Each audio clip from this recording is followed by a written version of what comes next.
Hello दोस्तों, नमस्कार। आप सभी का स्वागत है मेरे YouTube चैनल में।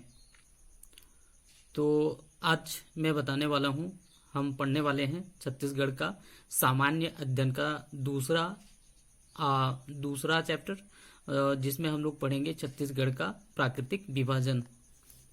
इससे पहले मैंने छत्तीसगढ़ का भौगोलिक परिचय का एक वीडियो डाला हुआ है। यदि आपने नहीं देखा है तो उसे आप देख लीजिए।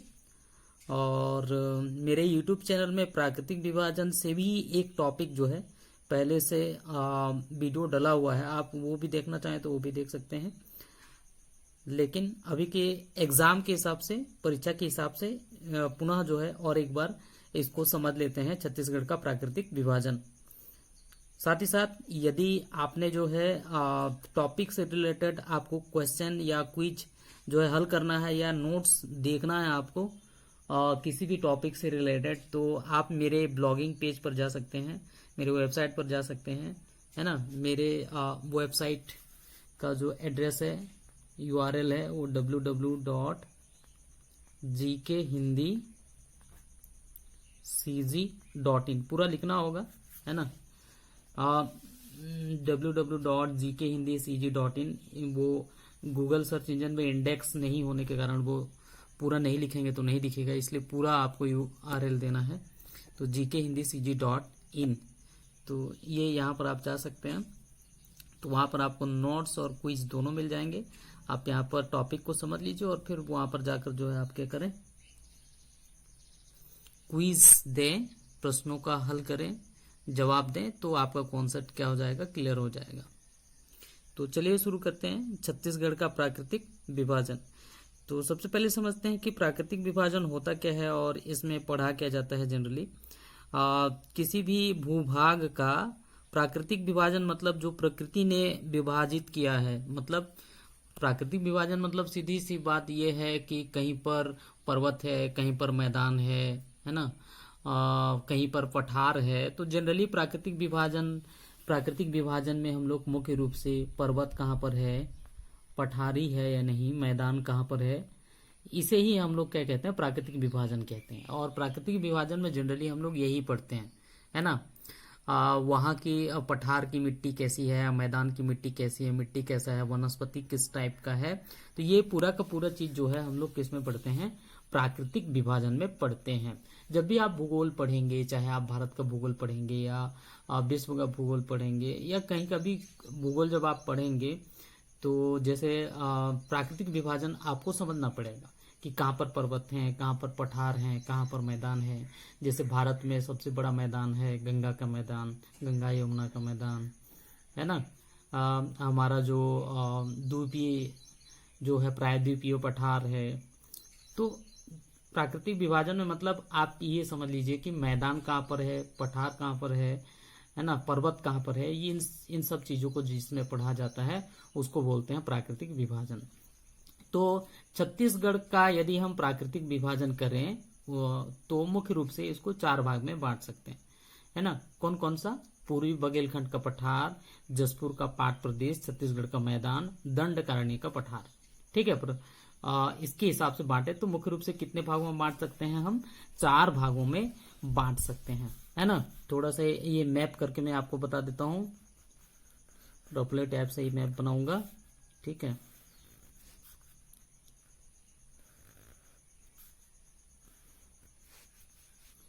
इस तरीके से बना लेते हैं, है ना। ये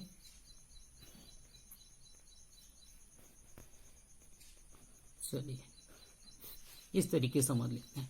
तो मुख्य रूप से हम छत्तीसगढ़ का प्राकृतिक विभाजन करें तो 4 भाग में बांटा जाता है। तो यहाँ से ये कोरिया वाले एरिया से ऐसे, है ना, ये फर्स्ट भाग हो गया। और ये जो जसपुर का पाट प्रदेश है इसको थोड़ा सा ऐसे, है ना। और ये जो है यहाँ से मैं ऐसे बांट देता हूँ। तो ये फर्स्ट हो गया, ये दूसरा हो गया, और ये तीसरा हो गया, और ये क्या हो गया है यहाँ पर, चौथा हो गया, ठीक है। तो जो पूर्वी बघेलखंड का पठार या सरगुजा बेसिन, है ना, ये वाले भाग में बांट देते हैं, है ना।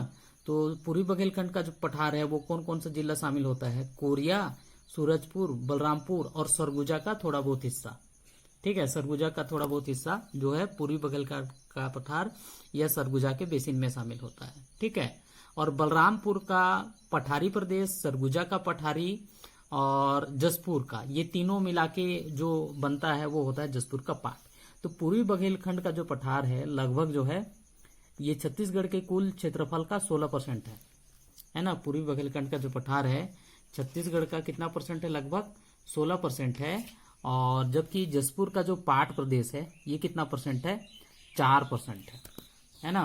पाट प्रदेश कितना परसेंट है, 4% है। जबकि जो महानदी बेसिन है वो लगभग कितना परसेंट है, 50% है ना, 50% है। और बस्तर का जो पठार है ना, बस्तर या दंडकारण्य का जो पठार है वो कितना परसेंट है, 28% है। लगभग कितना परसेंट है, 28% है। तो आप यहाँ पर देख सकते हैं प्राकृतिक विभाजन के हिसाब से यदि मैं बात करूं तो छत्तीसगढ़ का जो मैदान है ना, उसका एरिया काफी बड़ा है ना। प्राकृतिक विभाजन के हिसाब से यदि मैं बात करूं तो सबसे बड़ा क्षेत्रफल में कौन सा है, मैदान है। उसके बाद दंडकारण्य का पठार है, फिर पूर्वी बघेलखंड का पठार या सरगुजा बेसिन भी इसको बोलते हैं, है ना। और फिर क्या है, जसपुर का पाट प्रदेश है। ठीक है, समझ में आया। तो ये प्रमुख क्षेत्रों में आप जो है बांट सकते हैं किसको, छत्तीसगढ़ को इस तरह से विभाजित किया जा सकता है। तो एक एक करके यहाँ पर समझते हैं, है ना। सबसे पहले पढ़ते हैं यहाँ पर पूर्वी बघेलखंड का पठार, है ना। पूर्वी बघेलखंड का पठार को सरगुजा बेसिन भी कहा जाता है। क्या कहा जाता है, सरगुजा बेसिन, है ना। पूर्वी बघेलखंड के पठार को सरगुजा बेसिन भी कहा जाता है। सबसे पहले समझ लेते हैं इसको, सरगुजा बेसिन मतलब क्या होता है। बेसिन मतलब ये होता है कि नदियों के द्वारा लाई गई मिट्टियों के कारण जो बना हुआ क्षेत्र है, जो मैदान क्षेत्र है, उसको बोलते हैं हम लोग बेसिन, है ना, सरगुजा बेसिन, है ना। तो मुख्यतः जो पूर्वी बघेलखंड का पठार है या सरगुजा बेसिन का जो एरिया है, इसमें बड़ी बड़ी नदियों में से यदि मैं बात करूं तो रिहंद नदी है, हसदेव नदी है। तो इन नदियों के बहने के कारण जो मैदान बना है, इसीलिए इस वाले क्षेत्र को कहते हैं सरगुजा बेसिन। ये आपको ध्यान रखना है ना। दूसरा यहाँ पर ये समझ लेते हैं कि इसको पूर्वी बघेलखंड का पठार क्यों कहा जाता है। इससे पूर्वी बघेलखंड का पठार इसलिए कहा जाता है क्योंकि, है ना, मध्य प्रदेश को अलग अलग प्रायद्वीपीय क्षेत्र में यदि आप बांटे तो मालवा का पठार, है ना, बघेलखंड का पठार, तो बहुत सारे पठार हैं मध्य प्रदेश में। तो मध्य प्रदेश का कुछ जिला और उत्तर प्रदेश के कुछ जिले को मिलाकर जो क्षेत्र है उसको बोलते हैं हम लोग बघेलखंड का पठार। ठीक है, तो इस बघेलखंड के पठार का जो पूर्वी भाग है, बघेलखंड के पठार का जो पूर्वी भाग है, तो उसे कहते हैं पूर्वी बघेलखंड का पठार।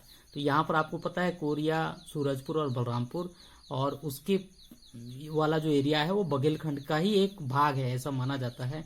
तो इसीलिए इसको हम क्या कहते हैं, पूर्वी बघेलखंड का पठार कहते हैं। अब बात करते हैं, यहाँ पर मैंने आपको बता दिया था कि पूर्वी बघेलखंड का जो हिस्सा है छत्तीसगढ़ के कुल क्षेत्रफल का वो कितना परसेंट है, 16% है। ठीक है, पहला चीज तो यहाँ पर समझ में आ गया, वो क्या है, कितना परसेंट है, 16% है। अब बात करते हैं कि पूर्वी बघेलखंड का पठार या सरगुजा बेसिन में कौन कौन से जिले शामिल होते हैं। मुख्यतः इसमें 4 जिला शामिल होता है। वो कौन कौन सा है, कोरिया है, सूरजपुर है, बलरामपुर है, और फिर क्या है, सरगुजा। सरगुजा का पूरा एरिया शामिल नहीं होता है, बलरामपुर का भी पूरा एरिया शामिल नहीं होता है, लेकिन मुख्यतः कोरिया और सूरजपुर पूरी तरह से शामिल होता है। बलरामपुर का जो पाट प्रदेश है वो जसपुर पाट प्रदेश में शामिल हो जाता है। सरगुजा का जो मेन पार्ट वाला जो एरिया है, पाट प्रदेश है, वो किसमें शामिल हो जाता है, जसपुर के पाट में। और बाकी जो क्षेत्र बचता है वो किसमें शामिल हो जाता है, सरगुजा के बेसिन में। तो यहाँ पर क्लियर है कि पूर्वी बघेलखंड के पठार में कौन कौन से जिले हैं, कोरिया, सूरजपुर, बलरामपुर और सरगुजा, है ना, पठारी भाग को छोड़कर। ठीक है, तो ये प्रमुख बात हो गया। अब बात करते हैं कि पूर्वी बघेलखंड का पठार का ढाल किस ओर है। ढाल मतलब होता है झुकाव। तो सरगुजा बेसिन या पूर्वी बघेलखंड के पठार की जो ज्यादातर जो नदियां हैं, जैसे कोरिया से कुछ निकलने वाली नदियां हैं, जैसे बनास है ना, यहाँ से नेऊर नदी है, ये निकलने वाली नदियां हैं। और सरगुजा से निकलने वाली नदी रिहंद नदी है इस तरह से, मतलब वो उत्तर की ओर बह रही है ना। यहाँ से जो ज्यादातर नदियां जो निकल रही हैं वो किधर बह रही हैं, उत्तर की ओर बह रही हैं। मतलब इसका जो ढाल है उत्तर की ओर बह रहे हैं, मतलब झुकाव किधर है, उत्तर की ओर है। इसलिए पूर्वी बघेलखंड के पठार का जो ढाल है वो किस ओर है, उत्तर की ओर है ना। ये समझ में आया क्यों है, क्योंकि नदियां किस ओर बह रही हैं, ज्यादातर नदियां वो उत्तर की ओर बह रही हैं। ढाल उस ओर है तब तो बह रही है ना। तो ये किस ओर है, उत्तर की ओर है। अब बात करते हैं यहाँ पर भूगर्भिक बनावट। भूगर्भिक बनावट मतलब क्या है कि मुख्य रूप से जी ये जो भूभाग क्षेत्र है वो किस तरीके से बना हुआ है, उसमें कौन से चट्टान है या क्या है ना। ये भी परीक्षा में पूछता है तो आपको याद रखना है, भूगर्भिक बनावट है ना। भूगर्भिक बनावट, भूगर्भिक बनावट ये जो सरगुजा बेसिन या पूर्वी बघेलखंड का क्षेत्र है वो है गोंडवाना चट्टान से बना है। गोंडवाना चट्टान के बारे में आपको याद होना चाहिए कि जहां पर भी गोंडवाना चट्टान पाया जाता है तो वहां पर कोयला, मुख्य रूप से कोयला वाला जो खनिज है वो मुख्य रूप से पाया जाता है ना। कोयला कौन से चट्टान से मिलता है, गोंडवाना से, है ना। तो सरगुजा बेसिन का जो एरिया है मुख्यतः यहाँ पर कोयला सबसे अधिक मिलता है ना। कोरिया है, सूरजपुर है ना। ये जो पूरा एरिया है कोयला का भंडारण बहुत ज्यादा है। क्यों है, क्योंकि ये किससे बना हुआ है, गोंडवाना चट्टान से बना हुआ है। तो जहां पर गोंडवाना है वहां पर कोयला है, जहां पर कोयला मिल रहा है वहां पर क्या है, गोंडवाना है। तो याद करने का यही सबसे अच्छा तरीका है। आपको सिंपल सा आपको पता है कि कोरिया, सूरजपुर, ये वाला जो एरिया है कोयला मिलता है, मतलब चट्टान कौन सा होगा, गोंडवाना चट्टान। क्लियर है, बात समझ में आया, ठीक है। तो ये भूगर्भिक बनावट हो गया। अब इसके बाद बात करते हैं यहाँ पर कौन कौन से पर्वत हैं, है ना। अब मैं बात करता हूं यहाँ पर पर्वत की, ठीक है।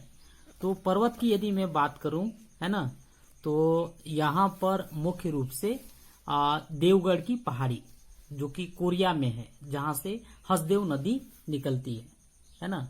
देवगढ़ की पहाड़ी, और ये जो देवगढ़ चांग बाकर देवगढ़ की पहाड़ी भी इसको बोलते हैं, याद रखिएगा, चांग बाकर देवगढ़ की पहाड़ी।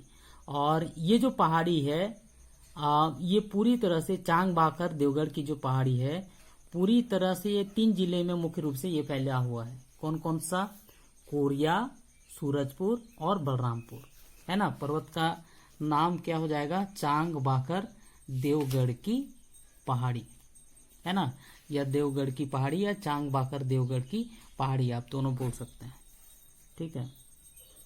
मुख्य रूप से जो पर्वत है वो क्या है, देवगढ़ की पहाड़ी। सबसे ऊंची चोटी है देवगढ़ की पहाड़ी, उत्तर में कितना है, 1033 मीटर। ये याद रखना है आपको, है ना। पर्वत में कौन सा है, देवगढ़ की पहाड़ी। और ये मुख्यतः कौन कौन से जिले में है, कोरिया, सूरजपुर और बलरामपुर में। सबसे ऊंची चोटी देवगढ़ की पहाड़ी कितना है, 1033 मीटर है। और देवगढ़ की पहाड़ी से ही, है ना, देवगढ़ की पहाड़ी से निकलती है कौन सी नदी निकलती है, हसदेव नदी निकलती है ना। ये याद रखना है आपको। साथ ही साथ ये भी याद रखिएगा, ये परीक्षाओं में पूछता है कि देवगढ़ की पहाड़ी जो है ये किसका हिस्सा है, तो ये विंध्याचल पर्वत श्रेणी का हिस्सा है, विंध्याचल पर्वत श्रेणी का हिस्सा है। ये परीक्षाओं में कई बार आ चुका है। तो देवगढ़ की पहाड़ी किस पर्वत श्रेणी का हिस्सा है, विंध्याचल पर्वत श्रेणी का हिस्सा है। जब हम भारत का भूगोल पढ़ेंगे तब आपको समझ में आएगा कि विंध्याचल पर्वत कहां से कहां तक फैला हुआ है ना। जो विंध्याचल पर्वत है वो गुजरात से प्रारंभ होता है, गुजरात, फिर मध्य प्रदेश, फिर उत्तर प्रदेश, फिर बिहार, झारखंड, है ना, यहाँ तक फैला हुआ है। जो इसका जो पूर्वी हिस्सा है उसे कैमूर पर्वत कहते हैं विंध्याचल का। तो जो देवगढ़ की जो पहाड़ी है ना, उसको कैमूर हिल भी कहा जाता है। देवगढ़ की कैमूर पर्वत का ही एक हिस्सा माना जाता है। ये परीक्षाओं में पूछा जा चुका है, इसलिए याद रखिएगा देवगढ़ की पहाड़ी जो है किसका हिस्सा है, विंध्याचल पर्वत श्रेणी का हिस्सा है। सबसे ऊंची चोटी सरगुजा बेसिन का वो क्या है, देवगढ़ की पहाड़ी है, ठीक है। अब बात करते हैं यहाँ पर मुख्यतः कौन सा नदी अपवाह तंत्र है। अपवाह तंत्र क्या होता है कि जब एक बड़ी नदी मुख्य रूप से उस क्षेत्र में बहती है और अन्य छोटी छोटी नदियां आकर मिल जाती हैं, उसको बोलते हैं अपवाह तंत्र। तो सरगुजा बेसिन या पूर्वी बुंदेलखंड के हिस्से में कौन सा अपवाह तंत्र मुख्यतः जो है फैला हुआ है या प्रभावित होती है, तो उसमें से है सोन गंगा नदी अपवाह तंत्र, है ना, सोन गंगा नदी अपवाह तंत्र। तो याद रखना है, सोन नदी या गंगा नदी छत्तीसगढ़ से निकलती नहीं है, लेकिन छत्तीसगढ़ की नदियां जैसे रिहंद नदी जो सरगुजा बेसिन से होकर गुजरती है, रिहंद नदी है वो किसमें जाकर मिलता है, सोन नदी में। और सोन नदी कौन सी नदी अपवाह तंत्र में शामिल हो जाता है, गंगा नदी में। इसीलिए इसका जो हिस्सा है वो उसे हम क्या कहते हैं, सोन गंगा नदी अपवाह तंत्र। तो छत्तीसगढ़ से निकलने वाली प्रमुख नदियों में से रिहंद नदी जो सरगुजा से निकलती है और कहाँ मिल जाती है, सोन नदी में। सोन नदी ऐसे बहती है, ऐसे, है ना, ऐसे बहती है जो अमरकंटक से निकलती है। जब हम लोग नदी पढ़ेंगे तो और ज्यादा समझ में आएगा, है ना। और इसी में रिहंद नदी मिल जाता है। इसी तरह कोरिया से कुछ निकलने वाली नदियां भी कहाँ मिल जाती हैं, सोन नदी में मिल जाता है। इसलिए ये वाली एरिया का जो अपवाह तंत्र कहा जाता है वो क्या कहा जाता है, सोन गंगा नदी अपवाह तंत्र कहा जाता है। ठीक है। अब बात करते हैं जो पूर्वी बुंदेलखंड का पठार है या जो सरगुजा बेसिन है उसकी मिट्टी कैसी है। तो ज्यादातर जो इसकी जो मिट्टियां है वो है लाल पीली मिट्टी। छत्तीसगढ़ का जो ज्यादातर जो क्षेत्रफल है इसी मिट्टी जो मुख्य रूप से पाया जाता है। 60 से 80% तक लाल पीली, 60% लगभग लाल पीली मिट्टी पाया जाता है। तो सरगुजा बेसिन में भी यही मिट्टी पाया जाता है। और लाल पीली मिट्टी की मुख्य विशेषता क्या है कि इसमें जो है किसकी खेती ज्यादा होता है, धान की खेती ज्यादा होता है। तो सरगुजा वाले एरिया में भी मुख्यतः धान की खेती ये सब जो है ज्यादा होता है। तो क्या क्या बात आपको याद रखना है पूर्वी बुंदेलखंड के पठार का। पूर्वी बुंदेलखंड का पठार सरगुजा बेसिन का कितना प्रतिशत हिस्सा है, 16%। और यदि मैं परसेंट के हिसाब से ना लिखूं तो लगभग 21,000 करीब का है ना, 21,000 वर्ग किलोमीटर। तो परसेंट के हिसाब से 16%। दूसरा, कौन कौन से जिले इसमें शामिल होते हैं, इसकी ढाल किस ओर है, भूगर्भिक बनावट क्या है, गोंडवाना चट्टान, है ना, पर्वत कौन सा है, कौन सा अपवाह तंत्र जो है इसमें शामिल होता है। तो ये पूरा आपको पढ़ लेना है। मैं अगले वीडियो में बताऊंगा जसपुर का पाठ, साथ ही साथ उसी दिन छत्तीसगढ़ का मैदान को भी कवर करने का प्रयास किया जाएगा। ठीक है, तो वीडियो में बने रहिए, है ना। उम्मीद करता हूं ये वीडियो आपको समझ में आया होगा। धन्यवाद।